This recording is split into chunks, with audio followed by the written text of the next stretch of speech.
इस देश से प्यार करते हैं तो साथियों आपको कसम खानी पड़ेगी, चाहे किसी भी समाज के, किसी भी जाति धर्म के हो, और ये देश को अपना समझते हो, इससे प्यार समझते हो, तो तुम्हें कसम खानी पड़ेगी कि हम देश को बर्बाद नहीं होने देंगे।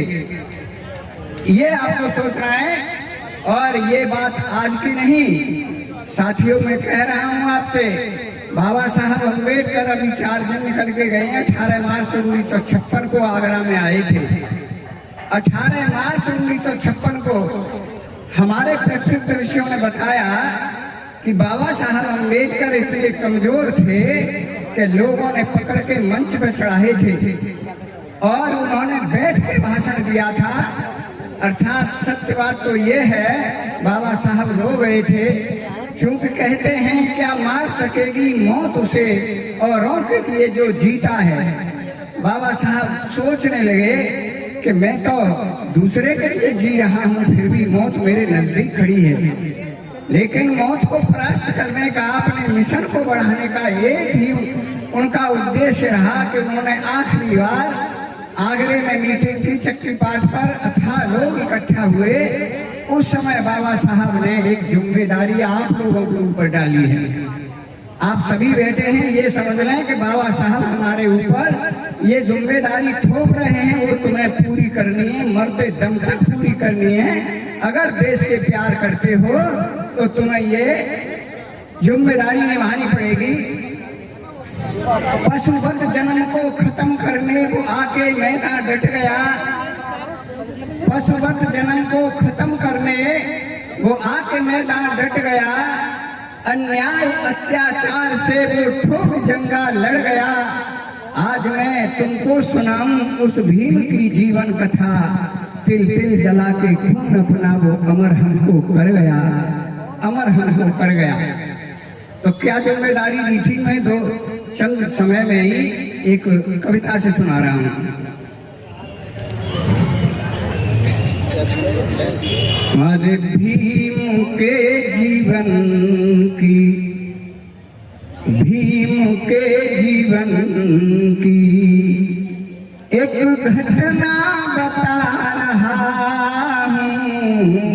भीम के जीवन की, भीम के जीवन की एक घटना बता रहा हूँ। आगरे का भाषण, ये आगरे का भाषण तुम्हें गा के सुना रहा हूँ। आगरे का भाषण, क्या कहा था बाबा साहब ने कि 18 मार्च 56 भीम आगरा में आए। 18 मार्च 56 भीम आगरा में आए। गमगीन बोल उनके, रो रो के कह रहे थे बाबा साहब, ये गमगीन बोल उनकी मैं तुम तक पठा रहा हूँ। आगरे का भाषण तुम्हें गा के सुना रहा हूँ।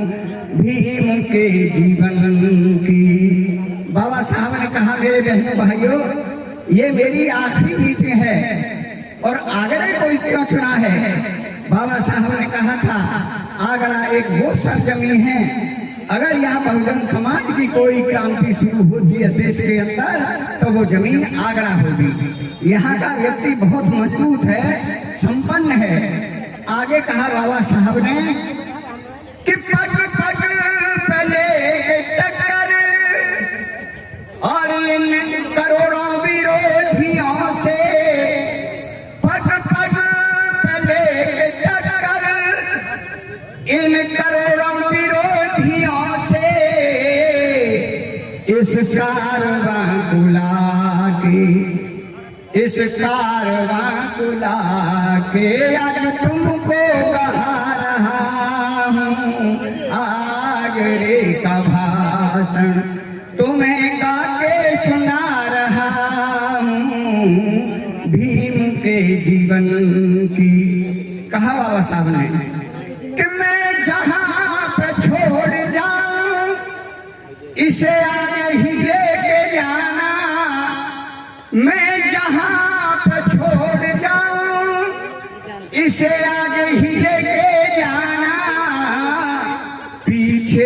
हटने देना, पीछे कैसे हंसी आ रही है आपको? पीछे न हटने देना, और मैं विनती सुना रहा हूँ आगरे का भाषण, तुम्हें गा के बता रहा हूँ भीम के जीवन की। मेरा जिस्म बहुत दुर्बल, अरे दुर्बल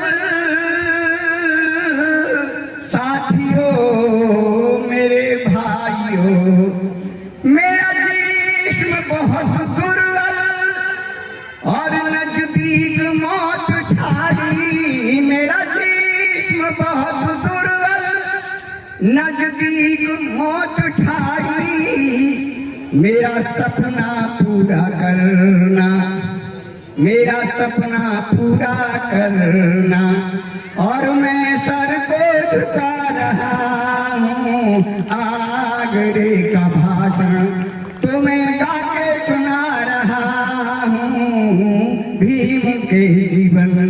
क्या सपना था भाई साहब? ध्यान से, हम सितारों से जमीन को सजाना चाहते हैं। बाबा साहब ने कहा हम सितारों से जमीन को सजाना चाहते हैं, हर बसर से जय भीम कहना चाहते हैं, इस काम में लग जाए ये जीवन चिंता नहीं, हम तो भारत वर्ष को बुद्धमय बनाना चाहते हैं। बाबा साहब का सपना था कि ये देश फिर से बुद्धमय बन जाए। तो मैं आज दो कड़ी में सुनाता हूँ कि वहाँ पर बीपी मौर्य बैठे थे, उस समय के बीएससी LLM थे। तो मौर्य ने उठ के बोला, कर हाथ दोनों ऊंचे, मौर्य ने उठ के बोला, कर हाथ दोनों ऊंचे, रुकने न दूं मिशन को, रुकने न दूं मिशन को, और मैं पीड़ा उठा रहा हूँ आगरे का भाषण। अंतिम कड़ी है, जो दीनी जिम्मेदारी, लाखों लोगों ने हाथ उठा के कहा बाबा साहब, जो दीनी जिम्मेदारी और करें जान उठा के पूरी, जो दीनी जिम्मेदारी करें जान उठा के पूरी,